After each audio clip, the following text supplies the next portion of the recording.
Lena borrowed her friend Chloe's lucky necklace for one night, just a simple silver chain she thought would help her ace the job interview in Cedar Falls. But the moment she clasped it around her neck, things started to feel off. The street outside her apartment went completely quiet, even the wind stopped. Her phone screen flickered, showing the wrong time, 11:47 over and over again. She laughed it off at first. But when she caught her reflection in the mirror, the necklace was glowing faintly, and her reflection wasn't smiling back. The next morning, Lena got dressed early, feeling more confident than usual. The necklace rested cool against her skin, and she told herself it was just nerves.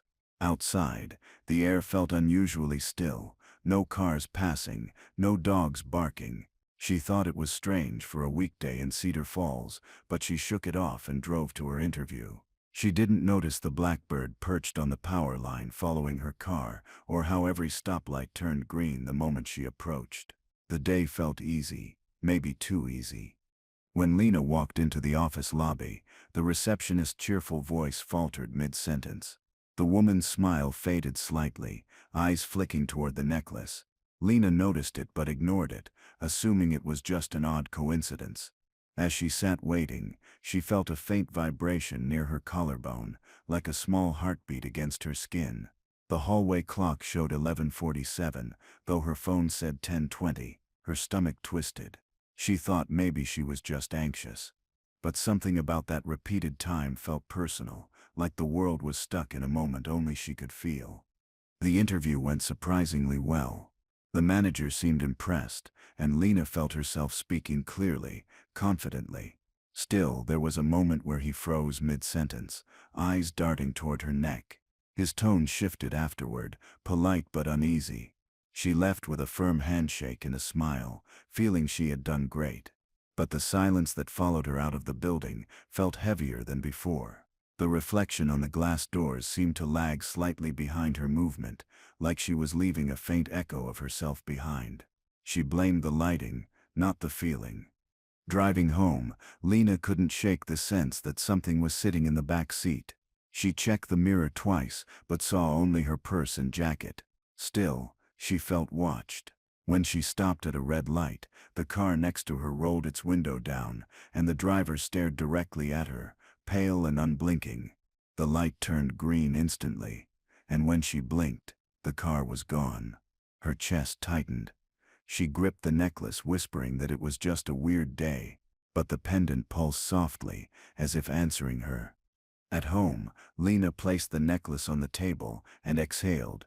Her cat, Milo, jumped up, sniffed it once, and hissed loudly. He arched his back and bolted into the other room. She stared at him, confused, and picked up the necklace again. The metal was warm now, not from her touch, but like it had its own small fire inside. The air conditioner clicked on suddenly, and a faint bell sound echoed through the apartment. It was too faint to be real, like something heard in a dream. She told herself she imagined it. That night, as Lena scrolled through her phone, the bell sound came again. This time, clearer. It rang 3 times, distant but deliberate, like it was calling someone.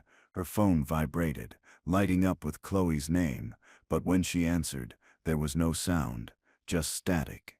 The line went dead after a few seconds. She texted Chloe, asking if the necklace had ever done anything weird. No response came. When she turned the phone off, she noticed her reflection in the dark TV screen wasn't matching her movements anymore. She blinked several times, trying to convince herself it was just the screen's delay, but her reflection turned its head before she did, eyes dull and slow. She dropped the remote, heart pounding. The power flickered, and the screen went black. The bell sound echoed one last time, softer now. When the lights returned, everything looked normal again. Lena picked up her phone and placed it face down on the table. She whispered Chloe's name to herself, hoping she'd call back soon. Something about that necklace felt wrong now, but taking it off hadn't helped either. The next morning, the first thing she noticed was a folded piece of paper sticking out of her purse. It wasn't there the night before. She pulled it out and realized it wasn't paper at all. It was an old bus ticket from 1999, faded and fragile. The date had today's month and day, only years apart. The name printed on it was hard to read, smudged with age. She tried to brush it off, thinking Chloe had planted it as some kind of prank. But something inside her knew Chloe would never joke like that. Lena went to work, feeling uneasy. People at the office smiled politely, but no one made small talk. It was as if her presence made them uncomfortable. During lunch, she overheard two coworkers whispering. One said, "She looks just like that girl in the article." The other shushed him quickly. Lena turned, but they avoided her eyes. The moment she sat back at her desk, she noticed the faint sound of a bell again, this time coming from her computer speakers, even though no audio was playing. She muted everything, but the sound didn't stop. That evening, she searched online for any local news that might explain what her coworkers were talking about. She typed Cedar Falls girl necklace into the search bar, but found nothing useful. A few pages in, an old missing person report flashed on screen. A young woman named Eleanor Briggs, missing since 1999. No photo, no details, just a short summary and the same bus ticket logo printed beside it. Lena's stomach turned cold. She closed her laptop quickly and told herself it was a coincidence. But when she looked down, the necklace was glowing again. The next day, the smell of rain on hot asphalt filled her apartment, even though the sky was perfectly clear. She checked the kitchen, thinking maybe something was burning, but the scent lingered like a memory. Her phone rang once, then stopped.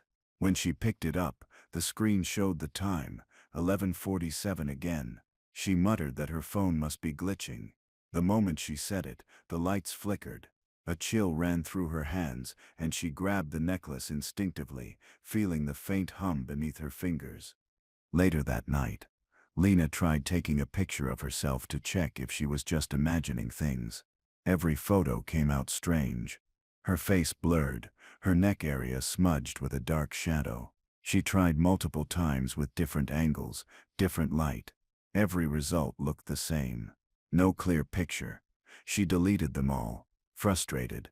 The moment she did, a photo appeared in her gallery that she didn't take. Her sitting on the bed, asleep, the necklace glowing faintly. The timestamp showed 11:47 p.m. She turned off her phone and left it face down. She couldn't sleep that night. Every sound felt amplified, the hum of the fridge, the creak of the pipes, the faint ticking of the wall clock. She sat on the couch, staring at the necklace on the table. When she blinked, she saw a faint reflection of another person in the glass door, sitting across from her. But when she looked again, no one was there. Her chest felt heavy, her breathing uneven. The air in the room felt damp, as if it had been raining inside. She whispered, "It's just stress," though she didn't believe it. The next morning, she tried texting Chloe again, this time typing, "Please tell me where this necklace came from." No response. Hours passed, and she called, but the call went straight to voicemail. Her frustration turned to fear when she remembered Chloe saying she'd had it for years. Lena thought about visiting her friend's place after work. But as the day went on, she started hearing whispers whenever she passed reflective surfaces, faint, repeating sounds like her own voice saying her name. The bell sound followed too, as if counting down to something. By evening, she decided she couldn't handle it anymore. She drove to Chloe's neighborhood, only to find two police cars parked outside her house.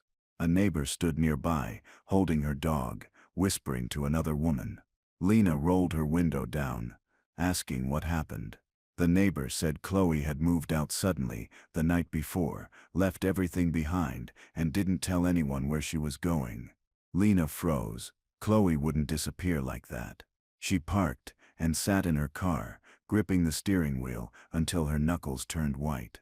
Quiet beat. The world outside her windshield blurred in the early evening light. She sat there quietly, staring at the necklace glowing faintly in her palm. She whispered Chloe's name again, hoping she'd somehow answer. A wave of guilt hit her. Maybe she shouldn't have borrowed it. Maybe this was her fault. The bell sound came again, soft but steady, like a heartbeat under the noise of passing cars. Lena felt tears rising, but but pushed them back. For the first time, she realized she wasn't sure who she was talking to anymore. Lena drove downtown and found an old antique shop with its lights still on. The front window displayed dusty jewelry and faded photos. Inside, the shop smelled like old books and polish. She showed the owner the necklace and asked if he recognized it. The old man froze instantly. His hand trembled as he adjusted his glasses. He didn't touch the necklace, but asked where she got it. When she said it belonged to her friend, his eyes filled with worry. "Some things," he muttered, "shouldn't be borrowed twice." Lena pressed him for more, but he shook his head and pointed toward a box of old newspaper clippings. Inside, she found a worn photo labeled Eleanor Briggs, missing, 1999. The woman looked eerily like her. Same eyes, same jawline. The old man quietly told her that Eleanor vanished waiting for a bus that never arrived. All they found was her necklace near the river. Lena's stomach twisted. She looked down at the one she was wearing. Identical. She left the shop in silence, feeling the bell ring once more behind her as the door shut. That night, Lena dreamed of standing at a bus stop in the rain.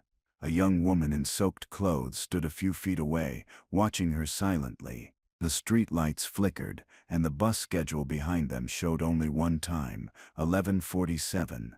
The woman lifted her hand and pointed to the necklace around Lena's neck, her face expressionless. When Lena woke up, her room was freezing. Her hair was damp, and muddy footprints led from her front door to her bed. She sat up slowly, staring at them until sunrise. Lena couldn't go to work. She sat at her kitchen table, staring at the bus ticket from 1999. The ink seemed darker now, the date clearer. She flipped it over and saw faint writing, Cedar Falls, Route 11. She turned it around again, tracing the edges. She told herself to throw it away but couldn't. The bell sound returned, so faint she almost missed it.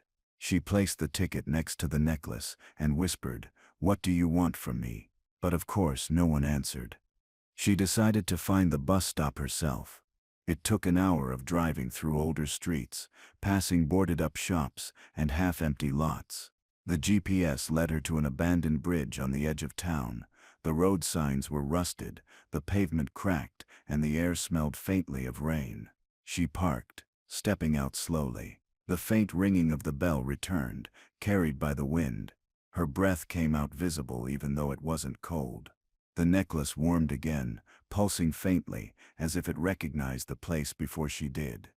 As she stood near the bridge, she noticed a faint shimmer in the air, almost like heat waves. For a moment, she saw the outline of a woman standing by the edge, hair covering her face.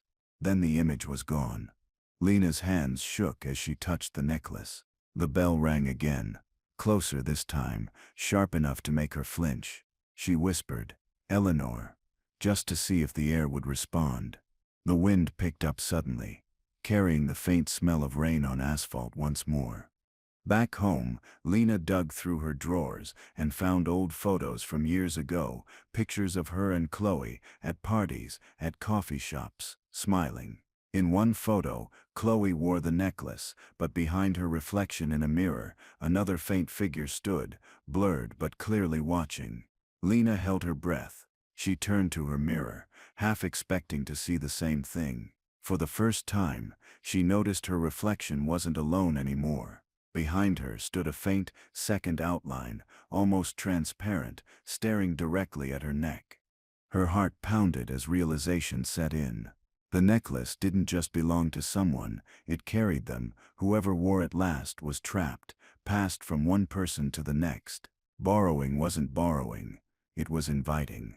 She backed away from the mirror, but her reflection didn't move. Instead, it smiled faintly, that same wrong smile she'd seen on the first night. Her chest tightened as the bell echoed again, now sounding like it came from inside her apartment. The power went out. The room fell into complete silence. Only the faint bell continued, ringing 3 times, then stopping. In the dark, Lena felt something brush her shoulder, cold and damp, like a hand that had just risen from water. She grabbed her phone, but the screen wouldn't turn on. The last thing she saw before the emergency lights blinked red was her reflection in the window.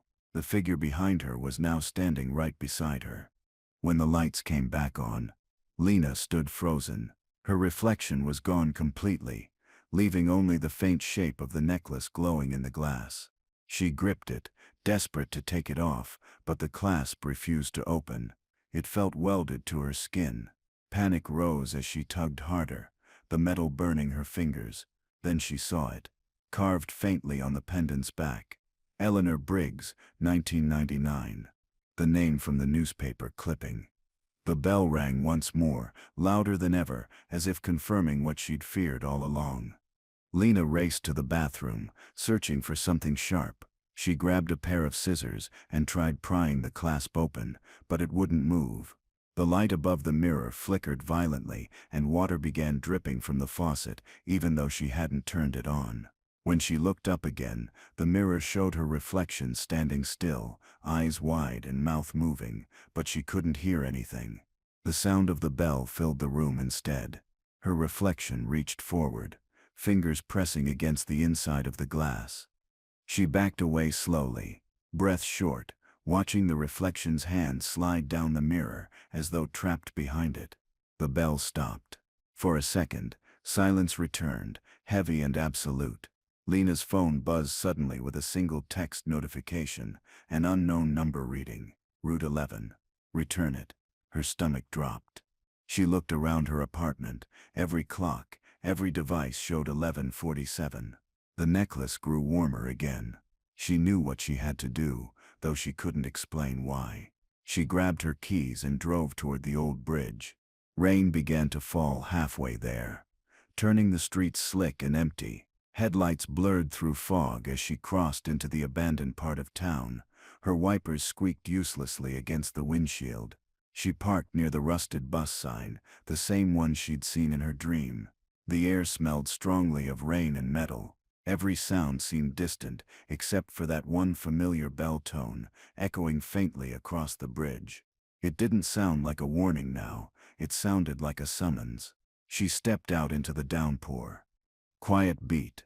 Lena stood by the guardrail, soaked through, holding the necklace in her trembling hand. She whispered an apology to the rain, to Eleanor, to Chloe, to whoever else the necklace had touched. The water hitting the bridge drowned her words, but she said them anyway.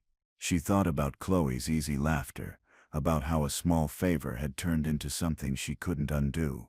The bell tone softened, almost sad. For a moment, Lena imagined the necklace wasn't cursed, that maybe it was just lonely. She leaned over the railing, scanning the river below. Something glowed faintly under the surface, just like the pendant around her neck. She realized she wasn't the first person to stand here and see that same light. The idea made her shiver. Then she heard footsteps approaching from behind, soft, slow, deliberate. She turned around, expecting no one. But there was a shape forming in the mist. A young woman, hair plastered to her face, eyes pale and empty. She didn't speak, only lifted a trembling hand toward Lena's chest. Lena froze, the figure pointed at the necklace, then lowered her hand, palm open as if asking for it back. The bell sound came again, this time from both the river and the sky. Lightning flashed, and for a split second, Lena saw her face clearly. Eleanor Briggs, the missing woman from the photo. Lena's heartbeat quickened. The necklace tightened suddenly, choking her. She fell to her knees, clutching at her throat, gasping. When she looked up again, Eleanor was gone. Only the faint outline of a bus shimmered through the fog before fading away. Lena crawled back to her car and slammed the door, breathing hard.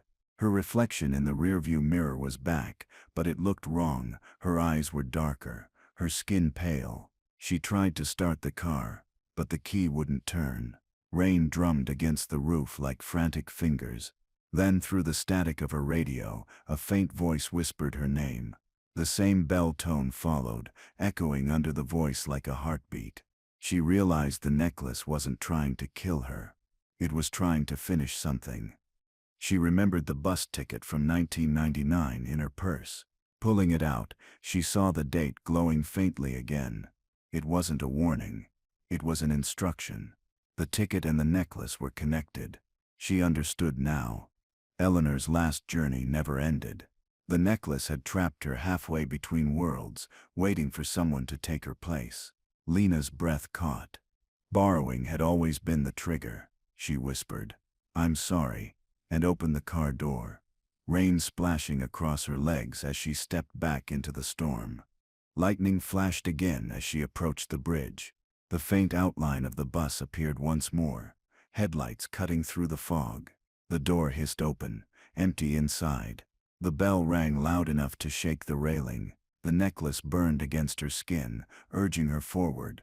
She realized she could either end it here or pass it on, but she couldn't do that to someone else. She gripped the chain tightly, ready to make her choice.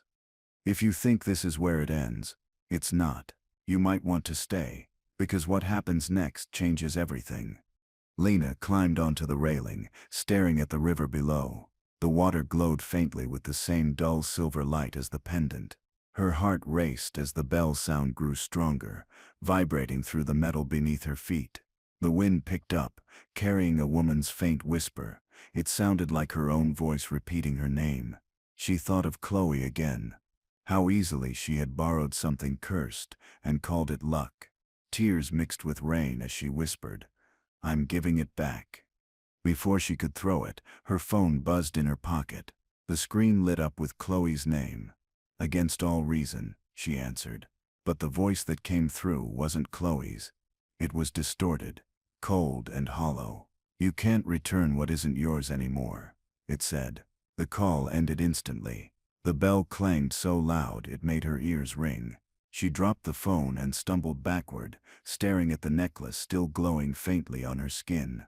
For the first time she realized it wasn't burning her anymore. It was pulsing, alive. The wind howled, and she saw the faint outline of Eleanor standing on the opposite side of the bridge, silent and still. Her eyes were gentle now, almost pleading. Lena understood. The curse wasn't about revenge, it was about release. Each wearer was meant to carry the burden long enough to bring it back. She nodded through tears. Okay, she whispered. The bell tone softened again. She unhooked the chain at last. This time it opened easily, like it had been waiting for her to understand. She held the necklace over the railing, the rain cooling her skin. For a moment, she hesitated. If she let it go, what would happen to her? Would she vanish too? Maybe that was part of the deal. To set one free, another had to stay behind. The thought scared her. But peace replaced the fear. She had carried this far enough. With one last breath, she released it. The necklace fell, spinning slowly, the silver glint fading into the dark water below. The bell rang one final time. Deep, echoing, and final. The glow beneath the bridge faded, swallowed by the river. The air grew still again, heavy but calm. Lena leaned against the railing, breathing hard. For the first time in days, the smell of rain disappeared. The city lights across the river flickered back to life. It was over. She thought she heard faint laughter, soft and distant, not cruel but grateful. She smiled weakly, whispering, "You're free now." Then she turned and walked back toward her car. As she drove home, the world seemed lighter. Streetlights stayed steady, no strange times on her dashboard clock, no bell sound in the air. The silence felt peaceful instead of tense. When she reached her apartment, Milo greeted her at the door without hissing. She laughed softly and sat on the couch, finally letting herself rest. Everything felt normal again, almost too normal. The fatigue hit her suddenly, and she dozed off watching the streetlights flicker faintly outside her window. When she woke the next morning, sunlight filled the room. The bus ticket sat on her nightstand, edges clean, no longer faded. She picked it up and noticed the name Eleanor Briggs had vanished. The space was blank now, as if her task was complete. She smiled, folded it carefully, and placed it in a drawer. Her reflection in the mirror looked tired but normal. The faint redness around her neck was the only reminder of what had happened. She told herself it was finally over. Weeks passed. Life moved on. Lena kept her new job, met new people, even started sleeping peacefully again. But sometimes, late at night, when she walked past store windows, she'd catch her reflection turning its head a little too slow. She always told herself it was just imagination. The bell never rang again, but silence had its own weight now. She learned to live with it. She never mentioned the necklace to anyone again, not even Chloe, who never returned to Cedar Falls. One rainy afternoon, a package arrived at Lena's doorstep. No return address. Inside was a small velvet box and a note that simply read, "For luck." Her stomach dropped. She didn't want to open it, but her hands moved anyway. Inside, a necklace lay coiled neatly. Not silver this time, but gold, with a small emerald pendant. It looked harmless, delicate even. But when she held it up, the faint scent of rain on hot asphalt filled the room again. Her smile faded. She whispered, "No," and dropped the box. The pendant rolled across the floor and stopped near the window, glinting faintly in the light. The faint sound of a bell echoed once, soft but unmistakable. Milo hissed and ran under the couch. Lena stared at the pendant for a long time, heart racing. The silence afterward felt suffocating, like the world was waiting for her next move. She backed away slowly, whispering to herself that it couldn't be happening again. But deep down, she already knew curses don't vanish, they only change shape. That night, she packed a small bag and left her apartment. She didn't take the necklace or the box. She just needed distance. As she drove out of town, rain began falling again. The sound on her windshield was almost rhythmic, familiar. Each drop echoed faintly like a bell in disguise. She turned up the radio to drown it out, but the static came through instead. In the static, a soft voice said, "Route 11. She shut the radio off, gripping the steering wheel tighter. Hours later, she stopped at a diner along the highway. The waitress smiled kindly, asking if she was traveling alone. Lena nodded. The woman poured her coffee and said, "You look like you've been driving all night." Lena forced a smile, saying she just needed a change of scenery. On the counter beside her coffee mug sat a small lost and found box. Her breath caught when she saw it. A faint glimmer of gold inside, an identical emerald pendant. She looked away quickly, pretending not to see it. The waitress noticed her reaction and said, "Funny thing, someone left that here years ago. Nobody ever came back for it." Lena nodded politely, pretending not to care, but the pendant's reflection shimmered in the window beside her. She couldn't help but glance again. It looked exactly like the one she'd thrown away weeks ago, except brighter. The faint smell of rain drifted in from the door, even though the sky was clear. She left a few bills on the counter and walked out without finishing her coffee. As she reached her car, a bell chimed softly in the distance. Not the diner's doorbell. Deeper, slower. She turned, scanning the empty lot. The sound came again, echoing faintly across the quiet road. She opened her car door and froze. Hanging from her rearview mirror was the emerald necklace, swinging gently. She hadn't brought it. She hadn't touched it. For a long moment, she just stared, unable to breathe. Then, slowly, she reached up and took it down. Lena held the necklace in her palm, the chain cool and heavy. It didn't glow this time, but she could still feel the pulse beneath it, soft, steady, alive. The bell rang one final time, echoing into the distance like a memory returning home. She smiled faintly, realizing the truth. Curses don't end. They only wait. The wind brushed against her hair, and for a moment she thought she heard Eleanor's voice whisper thank you. Lena started the car, eyes forward, and drove into the quiet road where the sound slowly faded away.